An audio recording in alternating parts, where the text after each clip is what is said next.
రోగాలు వస్తే వైద్యం చేసుకోవడం మంచిదా, అసలు రోగమే రాకుండా చేసుకోవడం మంచిదా? ఈ ప్రశ్న ఎవరిని అడిగినా వచ్చే సమాధానం స్పష్టం. రోగం వచ్చి డాక్టర్ దగ్గరికి వెళ్ళి రకరకాల పరీక్షలు చేయించుకొని మందులు వాడి తగ్గించుకొని మామూలు అయ్యే కంటే అసలు జబ్బే రాకుండా చేసుకోవడం మంచిది కదా అనేది ఎవరైనా సమాధానం చెప్తారు. Prevention is better than cure. రోగానికి వైద్యం కన్నా రోగ నిరోధం మిన్నా. ఇది జన విజ్ఞాన వేదిక స్లోగన్. వీటిలో అతి ముఖ్యమైన అంశాన్ని మనం పరిశీలిద్దాం. మంచినీళ్ళు కలుషితమైతే వీటి వల్ల వచ్చే రోగాలు వెనుకబడ్డ దేశాల్లో లేదా అభివృద్ధి చెందుతూ ఉన్నాయి అనుకుంటున్న మనలాంటి దేశాలలో 150 వంతుల రోగాలు ఈ నీళ్ళ చుట్టూ ఉండే రోగాలే. అంటే ఈ నీళ్ళకు సంబంధించిన జాగ్రత్తలు తీసుకుంటే 150 రోగాలను మనం రాకుండా చేయొచ్చు. వస్తే వైద్యం కాదు, రాకుండా చేయొచ్చు. ఈ నీళ్ళ గురించిన జాగ్రత్తలు ఏంటి? తాగే నీళ్ళు కలుషితమైన జబ్బులు వస్తాయి, అన్నం కలుషితమైన జబ్బులు వస్తాయి, జబ్బున్నటువంటి వ్యక్తి యొక్క మలము నీళ్ళలో కానీ ఆహారంతో కానీ కలిసిపోయిన జబ్బులు వస్తాయి. మలమూత్రాల మీద వాలిన ఈగలు తమ కాళ్ళకి ఈ క్రిములను అంటించుకొని వచ్చి అన్నం మీద, మంచినీళ్ళ మీద, మూతుల మీద, చేతుల మీద కూడా రోగాలు వస్తాయి. కాబట్టి రోగాలు వచ్చే దీనంతటిని కలిపి రోగశాస్త్రంలో ఫీకో ఓరల్ రూట్ అని అంటారు దీన్ని. ఫీకో అంటే ఫీసిస్ అంటే మలమని, ఓరల్ అంటే నోరు. ఈ మలం దగ్గర నుంచి ఈ క్రిములు నోటి దాకా వస్తే ఈ జబ్బులు వస్తాయి అని అర్థం. వీటిలో ప్రధానమైన జబ్బులు గ్యాస్ట్రోఎంటరైటిస్ లేదా అతిసార వ్యాధి, కలరా, అమీబియాసిస్, టైఫాయిడ్, పోలియో, పసిరికలు, పొట్టలో పురుగులు, పొట్టలో టీబీ జబ్బు, జియార్డియాసిస్ అని ఇట్లాంటి జబ్బులు 10 ఉన్నాయి ముఖ్యమైనవి. వీటిల్లో అతిసార వ్యాధితోనే ఏడాదికి పిల్లలు 10 లక్షల మంది చచ్చిపోతున్నారు ఈ దేశంలో ఒక అతిసార వ్యాధితోనే. అంటే ఇది ఎంత ప్రమాదకరంగా జబ్బులు ఉన్నాయో మనం అర్థం చేసుకోవాలి. ఈ 10 రోగాల్లో సంవత్సరానికి ఒక మనిషికి ఒక్క రోగం వచ్చిందనుకున్న 2-3 వేలు ఖర్చు అయిపోవడమే. రాకుండా చేసుకుంటే అసలు ఈ ఖర్చు అంతా మిగులుతుంది కదా అనేది పాయింట్. అందుకనే నీళ్ళ గుండా లేదా కలుషితం కాకుండా చేసుకోవడం ద్వారా రోగాలు నివారించడానికి పద్ధతులు ఏంది? మొట్టమొదట అత్యంత సింపుల్ విషయం, గోళ్ళు పొట్టిగా కత్తిరించుకోవాలి.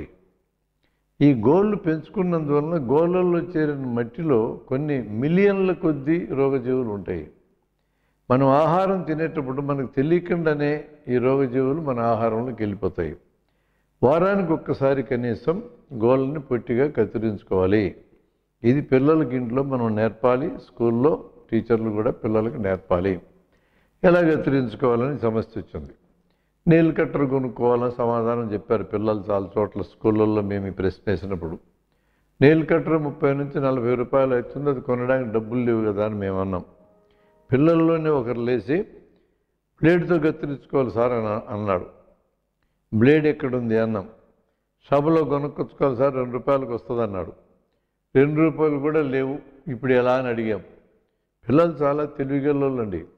వాళ్ళలో పిల్లవాళ్ళు లేచి సార్ మా ఇంట్లో బ్లేడ్ ఉంది, మా నాన్న గడ్డం గీసుకుంటూ అది మొద్దుపోయిందని చెప్పి గూట్లో పడేసినాడు, ఇరగదీస్తే 2 వాడుకోవచ్చు, మరలా మధ్యకి ఇరగదీస్తే 4 వాడుకోవచ్చు అని చెప్పి జవాబు చెప్పాడు. తర్వాత ఇంకో ప్రశ్న అడిగాం, మరి బ్లేడ్తో గోలు తీసుకోవాలంటే మరి చేతులు కోసుకునే ప్రమాదం ఉంది కదా అన్నాం. దీనికి ప్రాక్టికల్గా మాకు తెలిసిన జవాబు ఏంటంటే 3వ తరగతి వయసు పైన ఉన్న పిల్లలు గోళ్ళు తీసుకునేటప్పుడు చేతులు కోసుకోవడం దాదాపు జరగలేదు, బ్లేడ్తో తీసుకున్నా కూడా. వేళ్ళని కొద్దిసేపు నీళ్ళల్లో నానబెట్టి తర్వాత గోళ్ళు తీసుకుంటే తేలిగ్గా దిగుతాయి. పిల్లల్ని గోళ్ళు తీసుకురమ్మని 3వ తరగతి పిల్లలకి మేము చెప్తే వాళ్ళు మొదటి 2-3 సార్లు గుగ్గిరిగా తీసుకున్నారు. కొంత భయంతోనే బ్లేడ్ దిగుతుందని. 2-3 సార్లు అయ్యేటప్పటికి నీట్గా తీసుకోవడం నేర్చుకున్నారు వాళ్ళు. కాబట్టి పిల్లలు నేర్చుకోగలరు. మరీ పిల్లలు చిన్నపిల్లలు అయితే తల్లులు కొంతమంది నోటితో కొరుకుతారు గోళ్ళని. అలా నోటితో కొరికితే ఈ పిల్లల గోళ్ళల్లో ఉండే మట్టి తల్లి నోట్లోకి పోయినట్టేగా. కాబట్టి నోటితో కొరికే పద్ధతి పిల్లలు చేసినా పెద్దలు చేసినా అనారోగ్యకరమైన పద్ధతి. గోలు తీసేయటమే, లేదా నెయిల్ కట్టర్ బ్లేడ్ ఏదో ఒకటి ఉపయోగించి తీయటమే. ఈ మధ్యకాలంలో మా జన విజ్ఞాన వేదికకు సంబంధించినటువంటి ఒక సీనియర్ కార్యకర్త రాధాకృష్ణమూర్తి గారిని, ఈయన అనంతపురంలో ఉంటాడు. ఈయన చిన్న పరికరాన్ని కనుక్కున్నాడు. ఇదే పెద్ద పరికరం అంటే పరికరం కాదు, అది 100 కౌంట్ ఉండే శాండ్ పేపర్. ఈ శాండ్ పేపర్తో మనం కొయ్యల్ని గోకటానికి వాడతాం. ఈ శాండ్ పేపర్ ఒక ముక్క 7 ఎడల్పు ముక్క తీసుకొని గోళ్ళను కానీ రుద్దితే గోళ్ళు పొట్టి అవుతాయి. చాలా సింపుల్ పద్ధతి ఇది. నెయిల్ కట్టర్ అక్కర్లా, బ్లేడ్ అక్కర్లా. దీన్ని పాపులర్ చేయడం చాలా అవసరమని ఆయన సుగోరు అని పేరు పెట్టి, సు అంటే మంచి, గోరు అనే పేరు పెట్టి దాన్ని మా అందరికీ ప్రచారం చేస్తూ ఉన్నాడు. అంటే ఇలాంటి చిన్న చిన్నవే మన జీవితాలు చాలా మార్పు చేస్తాయి అనేది నా అభిప్రాయం. గోళ్ళు తీసుకోవడం మొదటి పని. ఈ పని మనమే చేసుకోవాలి. స్వచ్ఛ భారత్ అనేది చెప్పాడు కాబట్టి మోడీ గారు వచ్చి చేయాలని చెప్పి ఆశపడకాకండి. ఎవరు కాలేజ్ చేసుకోవాల్సిన పని ఇది.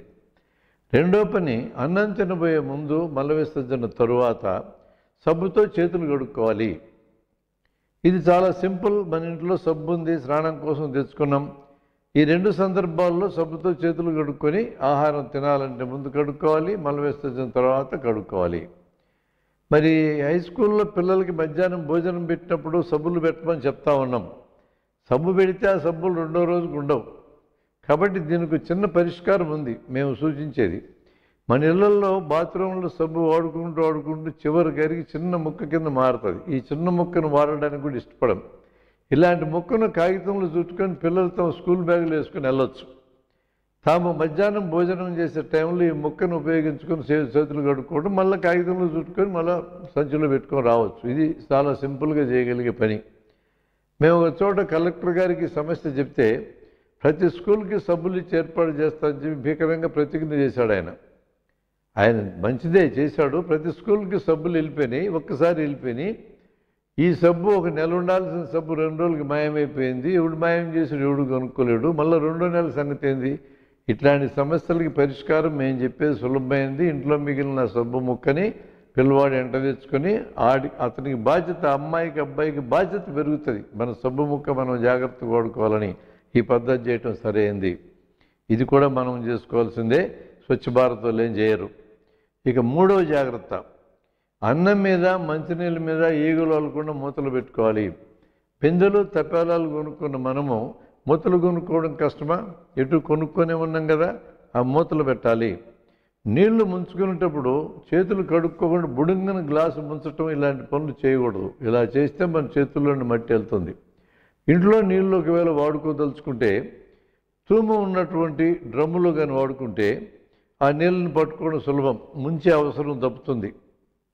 ప్రభుత్వం వాళ్ళు రక్షిత మంచినీటి సరఫరా పథకం కింద స్వచ్ఛమైన నీళ్లు మనకి ఇచ్చినా ఆ నీళ్లు మన దగ్గరికి వచ్చే వరకు స్వచ్ఛంగానే ఉంటాయి. ఆ నీళ్ళని తీసుకొచ్చి బిందెలో చేతులు పెట్టేసామనుకో మళ్ళీ స్వచ్ఛంగా కాకుండా పోతాయి. కాబట్టి చేతులకు సంబంధించిన జాగ్రత్త అనేది యూనివర్సల్, ఇది తప్పదు. మూతలు, చేతులు, గోళ్ళు, ఈ 3 ఫండమెంటల్గా మూడు అంశాలు. ఇక 4వ అంశం, కొంచెం ప్రభుత్వాల సహకారంతో మనం చేయగలిగేవి. 6 బయలు మల విసర్జన చేయకూడదు. అలా చేస్తే వర్షాలు పడ్డప్పుడు ఈ మలమంతా కొట్టుకొని చెరువుల్లోకి, బావుల్లోకి, కాలువల్లోకి, నదుల్లోకి వస్తుంది. ఈ నీళ్ళని మనం ఉపయోగించినప్పుడు ఈ మలంలో ఉన్న క్రిములన్నీ మన కడుపులోకి వెళ్ళే ప్రమాదం ఉంది. అందుకని ఈ పనిని కూడా మనం చేయకూడదు. దాని బదులు లెట్రిన్లు ఉపయోగించుకోవాలి. ఒకప్పుడు ప్రభుత్వం వారు సామూహిక లెట్రిన్లను కట్టించారు. ఊరికి ఒక లెట్రిన్. అవి ఎంత అందంగా కట్టించారంటే మొదటివాడు లెట్రిన్లో కూర్చున్నాడు, 2వవాడు తలుపు దగ్గర కూర్చున్నాడు, 3వవాడు గేటు దగ్గర కూర్చున్నాడు. క్లోజ్, 3 అయిపోయింది ఆ లెట్రిన్ కథ. ఇప్పుడు ఆ లెట్రిన్లన్నీ గ్రామాల్లో ఉన్నాయి, గబుతమ్మ కంపలు మలుచున్నాయి. ఒక్కడు కూడా ఉపయోగించుకోవట్లా.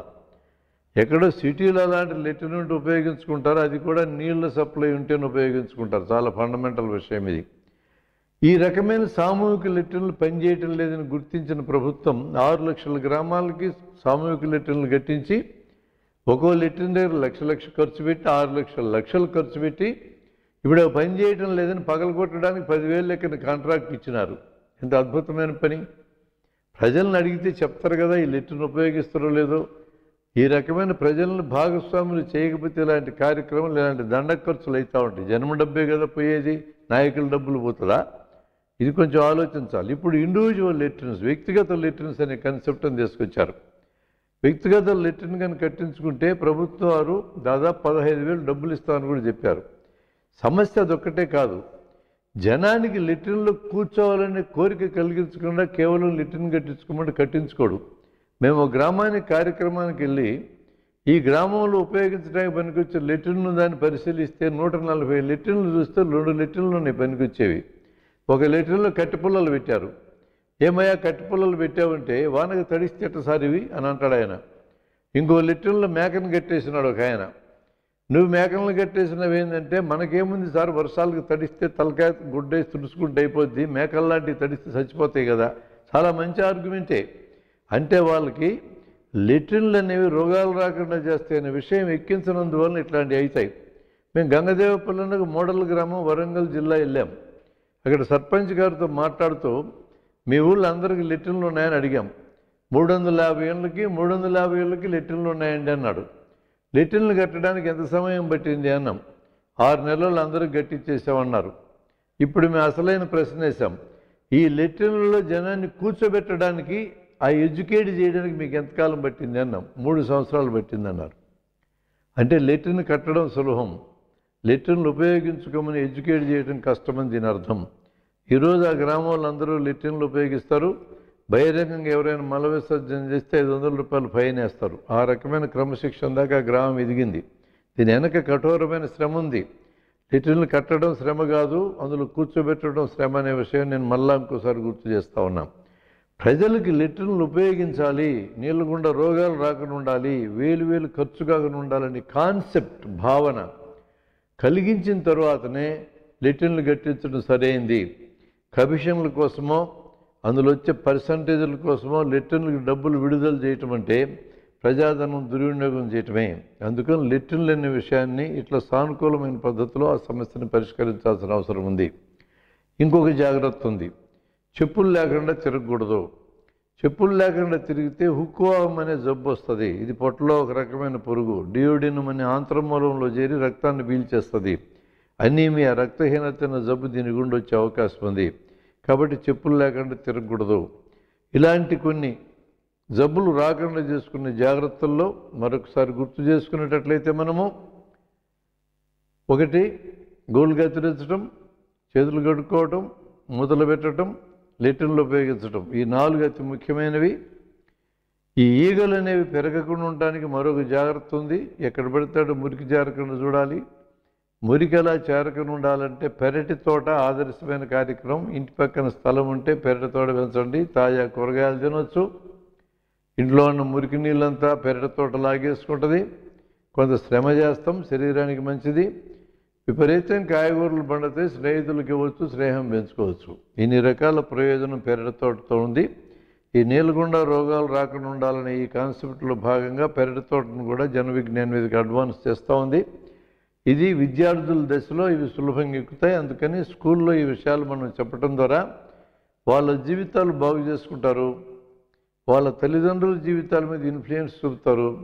రేపు పొద్దున్న పిల్లలు పుడితే పిల్లల మీద కూడా వీళ్ళు ఇన్ఫ్లుయెన్స్ పడుతుంది.